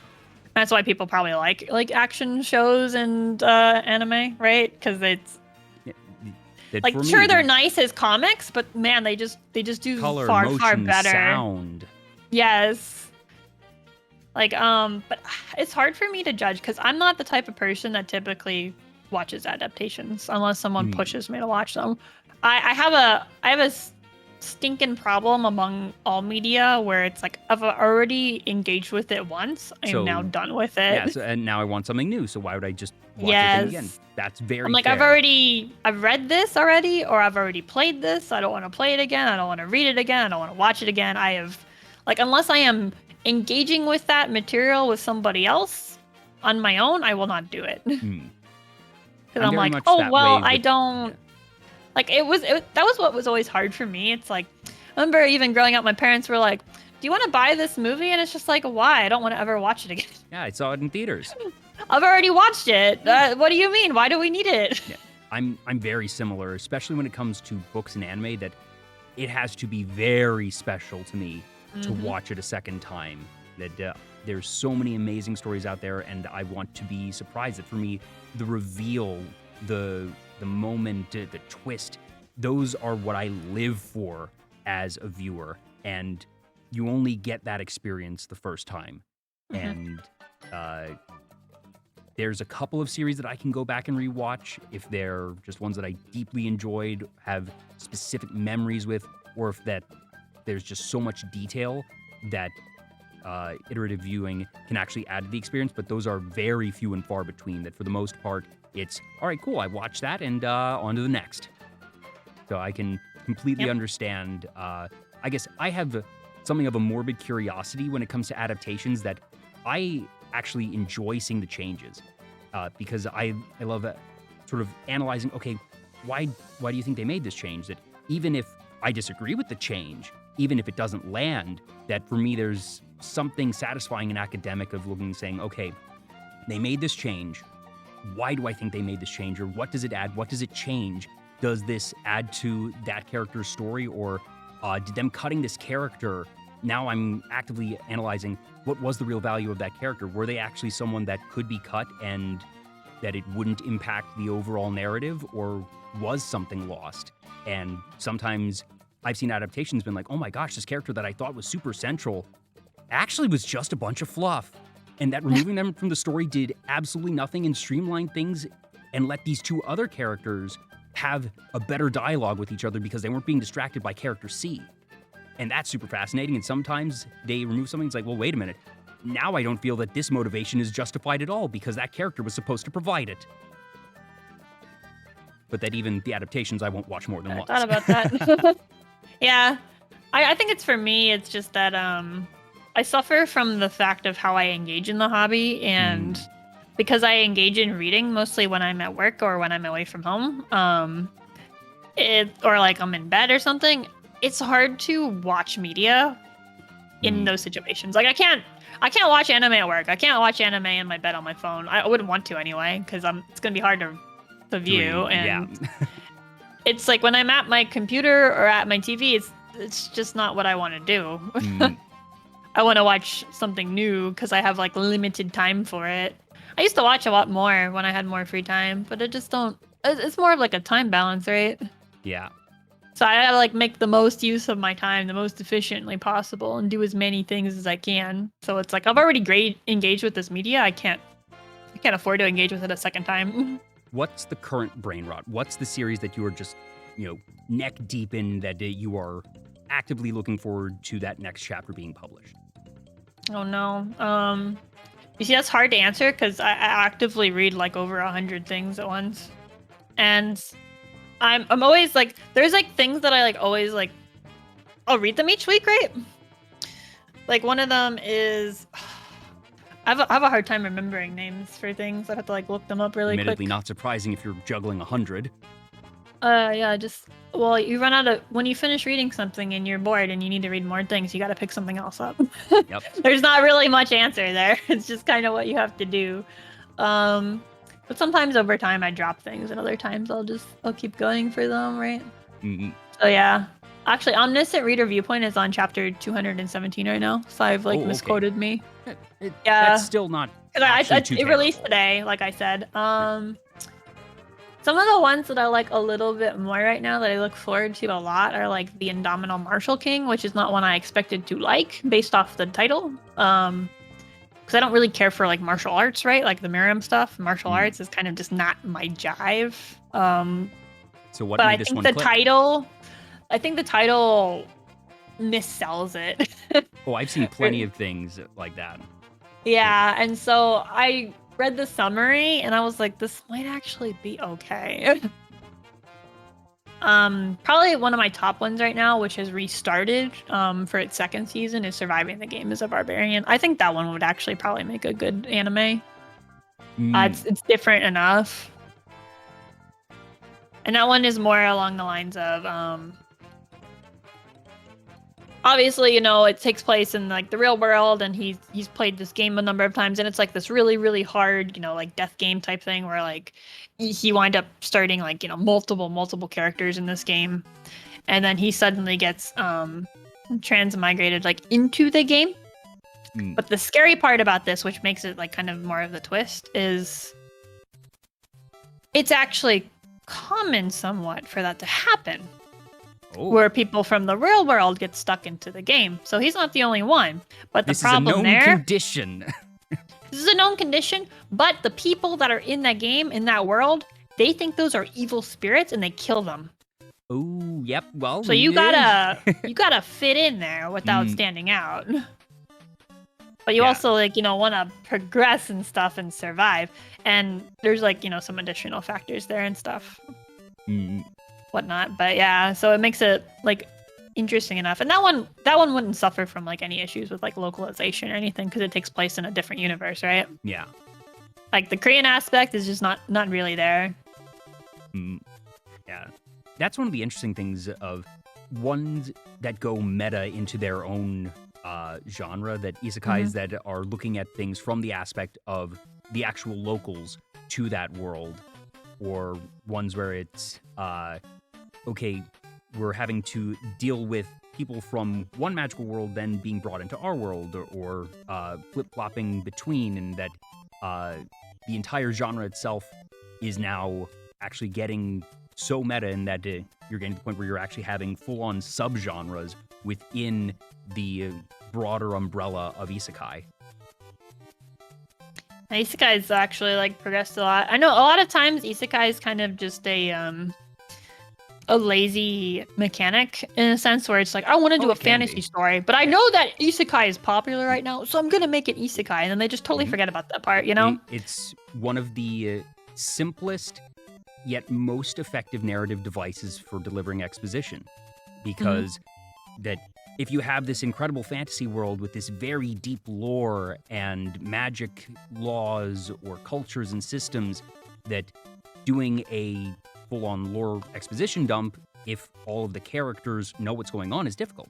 But if you have this character who doesn't know anything, well, then obviously these other characters have to explain it to them. And that from just the very human standpoint of, if I am able to identify with the character, I am more likely to become engaged in the story, that we as readers, consumers of media, since we don't know that world, if it's someone else being dragged in, that we can identify with that person, see ourselves in their shoes, and that you have the very convenient excuse to be able to do lore dumps in a more semi-natural way.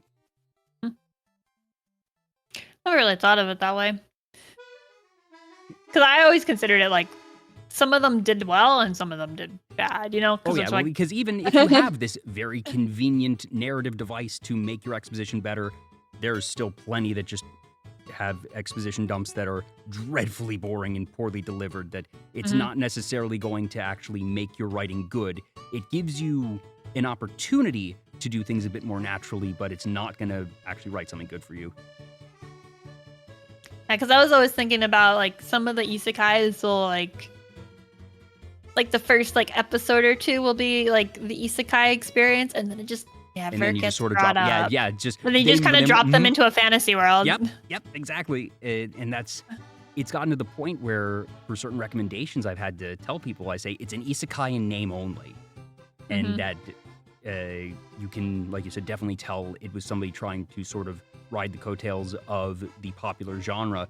But now I feel like the pendulum is starting to swing in the opposite direction, where isekais become so saturated, and that it is not the sell factor that it once was. I think it still has something, that obviously it's still booming, but I feel in the last year or two in particular that we are now seeing more pure and proper fantasy shows because isekai is becoming something of baggage.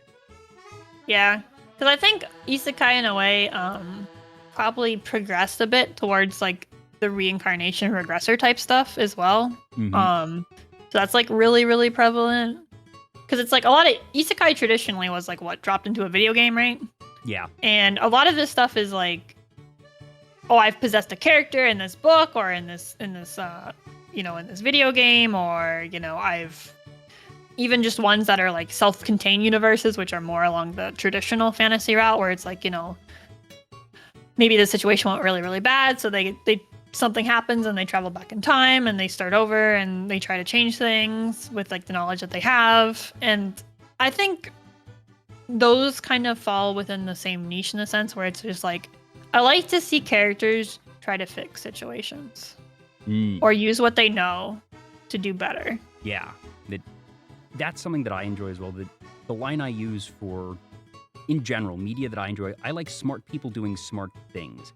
And that for time travel or trying to fix timeline or scenario things, that ends up being, it can be power-based to an extent, but usually there's some form of, analysis and mind game of, okay, if I need to do this, how do I arrange the chessboard of this world to change this scenario? How am I able to do that? And they're using their knowledge, and I end up actually skewing more towards the villainess side of manhwa when I do read it, as opposed to the power fantasy one, because power fantasy, yeah, it's cool, don't get me wrong, there are plenty of power fantasies I've enjoyed, but even those power fantasies, the ones where there's the explanation of, okay, I'm going to go for this ability, or I'm going to use my ability in this creative way, and it's not just bash the person's head in, or, okay, my fireball was bigger than yours, but having a plan, having something that is actually a puzzle almost in a way, and seeing the character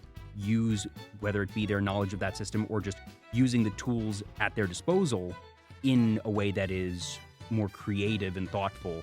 And that's what really gets me as a reader. Yeah, because I know whenever I think people think of, I guess, the villainous ones, right? Like, Bakurina's like super common, but I actually hate her. She's really stupid. Oh, yeah. I mean, it's why she's called Bakurina in the first place. She's just actually incredibly stupid. It's like, you have all this knowledge and you like, yeah, you change the universe, but everyone basically just likes you because you're like weird. It's a very weird story. I feel like it did help introduce people to this, like, the genre in a way, but I definitely like the villainesses that like really calculate things. Yeah, no, and use their knowledge continuously. Yes. Yeah. They did.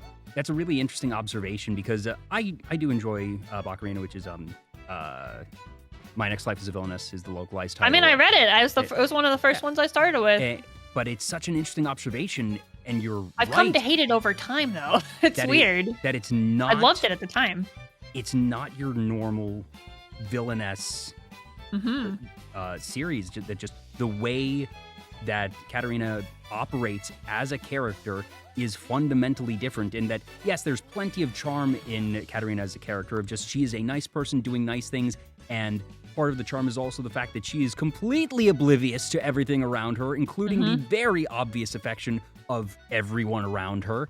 And that's fun, and that's cute, and that's fluffy. But while it, in name, was the introduction for many people to the villainess genre, it's entirely misrepresentative of the genre, because the genre, as both of us were saying, is more in the political intrigue style. I feel like the genre just evolved, though, over time, because there were a lot of series that were like that. I've read a lot of them, too. Maybe you just don't think about them anymore, because they just... fair. They've fallen off now, because we have new stuff now, right? Yeah. We have more in-depth stuff. They challenged the genre. The genre grew over time, right? That's very fair. As I said, I would say there's probably quite a few Bakurinas out there where it's just like the villainess was just some nice person that got, dropped in. There's definitely... And they just know that, yeah, I'm just trying to avoid getting killed, so like I'm gonna be nice to this person. How do I make people not want to kill me? Yes. That is the extent of what they do. They simply just try not to be mean. And I'm like, okay, well, so you're just being yourself. Yeah. You didn't really change anything. And sometimes that's what I'm looking for. Not always, though. No. But yeah, it's interesting to see those different flavors of the same genre develop, and that you get your subgenres and further subgenres within subgenres, and that you see this a lot with media as a whole, that as you were saying, that they challenge themselves because, all right, if baseline concept of I've been thrown into this video game and if I die there, I die in real life, no longer cuts it, that there is absolutely value to being first to market, first to do the thing, and as more and more things are done, you are forced to have your more creative attempts, and that's why you see, all right, another world with my smartphone, another world with this particular thing, and that every title nowadays has to have some sort of twist to stand out, and sometimes the twists land, sometimes they don't, and you see all these different iterations just because they're forced to do something that isn't simply, I was put in another world, and if I die there, I die in real life. Man, it's like a good example too, because you can always like go back to like SAO, right? I used to love SAO, and then I came to hate it as well because it was very flat. Yep, but back in the day, it was the coolest thing because that It hadn't was. been quite done that way before, and you see a lot of these different ones. The earliest iterations of a genre are always going to be the simplest. It could also just be like over time with the age group, and it's like how many years ago would this have been that SAO came out? And I would have been younger, right? I would have been like early 20s, teens. Like, of course that stuff was more engaging then. Like, it's like shonen and shoujo are like really, really appealing to that age group. Yeah. But now I like more like nitty gritty stuff, and so I like, tend towards more of like the more mature content. Yeah. Is there anything? So like they just handle things differently. Yeah. Well, I know you're really busy, and we've been at this already for a couple hours, and this has been so much fun. And I feel like you and I could probably bounce for a lot longer, but I do want to let you get to other things. I have just a few last questions that I ask all my guests, and the first is, do you have any goals that you want to accomplish before the end of the year? That we talked a lot about content and the way that you are a very goal-driven person, and you're getting your first extended YouTube video out soon. Is there anything that you're hoping to accomplish before the end of 2024, whether it be metrics or a project or getting a number of videos? What do you want to do before we hit 2025?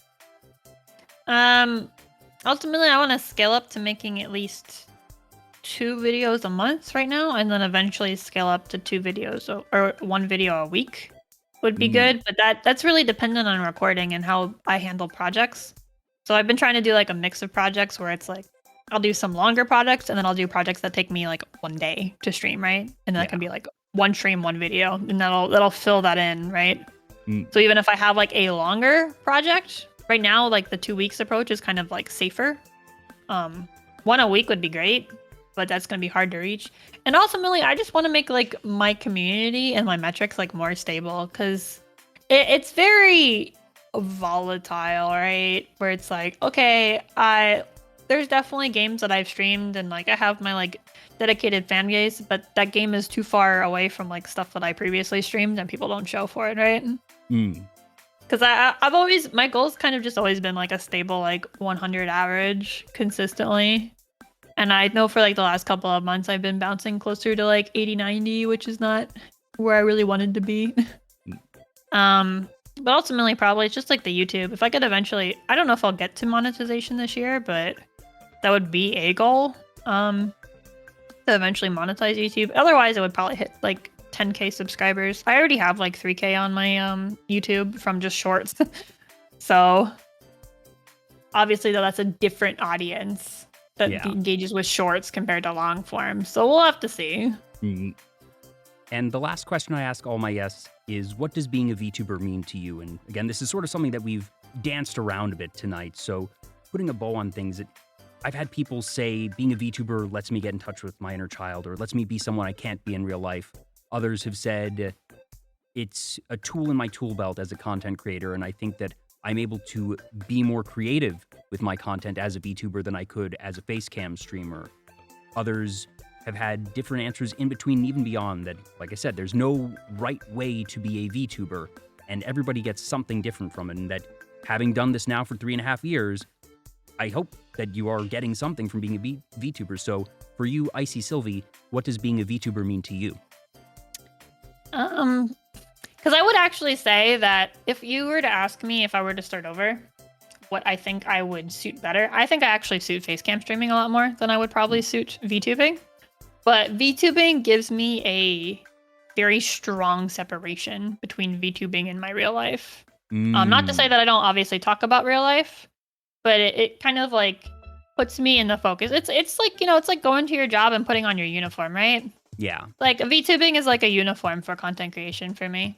Absolutely. And that the separation, like we're saying, is something that a lot of people have been able to get from VTubing, that there's so many people that, whether it's separation because they don't like how they look in real life, or if it's just because they want that mental separation of being able to have something that is very different from their day-to-day, that VTubing is able to provide that in a way that other forms of content simply can't. Because I know a lot of people will approach it differently, like this is how they want to represent themselves or whatever, because it's like, for me, Icy Sylvie was always just an OC that I made. So I already had an OC before I began VTubing. And obviously I tried to approach it to be a little bit more brand friendly in a stronger sense, because OCs aren't always good branding, honestly. And I think a lot of VTubers probably struggle from that. And that's fine if you want to portray yourself that way. But VTubing is heavily brand based. You need to be recognizable, right? Yeah. And so you should kind of, it curates that in a way. So it makes it very like business focused for me to be like a VTuber, because it's like, oh, I can do all this stuff that I don't necessarily have to do like in real life. It's like, you know, having merch sourced and having like, you know, pictures of your character drawn. Like, of course, like the monetary thing is like probably like a big dissuader for most people. But it also, it just really marries like the weeb in me with the wanting to create. That makes and a lot of also sense. I do think it's also the benefit of hiding the identity as well. It's not to say that I don't talk about myself in some capacity. It's just that I wouldn't want my coworker to see me and be like, oh shit, that's who I work with. Definitely. Yeah. And because I've told people before, I'm in a very niche industry. Like, if somebody ran across me, they would recognize me. And they might not necessarily recognize me just from my voice. So it's just not worth it for me. But that's great that VTubing provides that option to folks, that it's something that previously you would just have to do as a total faceless voice, and that was an option. But certainly it's much, much easier, not only for, as we're saying, branding, but also just engaging with an audience when you're able to have something that I waited 3 years to get this little guy, and I was content being the voice in the sky. And I realized very quickly after getting them, I was like, oh, this changes a lot of just even on the level of simply being able to interact and connect with my guests. And that I don't think I did a poor job of it as a disembodied voice, but having form makes a difference. Even the most basic of expressions adds so much, and it allows for that creativity, but also just whether it be metrics or branding or what have you, that I think that it is basically a pure plus in that sense. And that for you, as someone who is very goals oriented, who's very analytical, that I can very much see and understand how you wound up where you did with VTubing, and that the progression you've had in terms of the types of content that you're interested in also makes a lot of sense. And that I'm, like I said, very excited to see where you go, especially in these next couple months, because you're at this turning point. You've been very thoughtful about it. This isn't just a spur of the moment thing. This is something that you've been working on and that you are planning, and that once you have that first long form video out, I think it's going to be really cool to see if you just, I wouldn't be surprised if you sort of just dive into that hole right there. And if you have that type of fun with it, that could be an answer that you have been looking for, maybe you didn't even realize you were looking for. Or maybe you'll realize, this might not be it after all, and find a different solution to attempt. And that's part of the process, and that you are being mindful of that. So again, Sylvie, thank you so much for taking time to be out here today, especially with your incredibly busy schedule. I really do appreciate it, and I appreciate all the folks that have been here as well, whether you were here from the start or just tuned in somewhere along the way. I do actually have one last question, and that's who would you like us to raid? Oh dear. But while she looks for that, Yes. I'd like Oh, to dear. thank I'm not Chronos even on Twitch right Sundrift, Luis8668, and Megan Bishop 5905. Thank you all so much for the follows. Welcome on in. Hopefully you enjoyed. And if for some crazy reason you aren't already following Sylvie, let me get that. Be sure to follow her right there. There's also links down in the channel panels or in the video description on YouTube. Hi, YouTube. Like, comment, subscribe. Yay! I'm the lazy type that just uploads the VODs. I am not nearly dedicated enough to do even shorts. That's understandable, though. That's the easy way to go about it. I don't know how you would really trim down this kind of content. Yeah, into it something would be else. difficult. Yeah, it would be. Gosh. Yeah. Rating out is always my struggle. It is, because there's just so many options. I don't even know how I would rate out to, because normally I rate out into my own category. Oh. So I'm like, if I'm playing Pokemon, I'll rate out into Pokemon. If I'm playing like Dark Souls, I'll try to rate out into Dark Souls still. Like, I don't like mix categories too big. I do not know. I really have to pick something. Gosh. I'm just like looking at who I have active right now, and I'm like... There are a lot of folks, and that's part of the fun for me, that I'm never going to run out of VTubers to talk to, that there's so many folks. This has been episode 153, and that I have so many people that I've not been able to speak with yet, and I'm glad that I was able to take this time, even if it was just a couple hours, to chat with you. It's been so much fun. I know that you've already had a long day prior to this, and hopefully it was fun for you too. Ooh. How about trying to see if anyone else is like, we could pick someone who's playing Problem is, it's like all the people I'm or- looking at are like, they're either like shiny hunting, or they're playing Elden Ring, or they're playing FF14, and I'm like, I don't know about that. So here, can go for play them. Ah, Mythic Duo. Yep. Awesome. Well, folks, please let them know that Sylvie sent you, and have a fantastic rest of your day. Sylvie, thank you again. Thank you to everybody in chat. You have a great rest of your day, and I will see you all next time. Bye, everyone.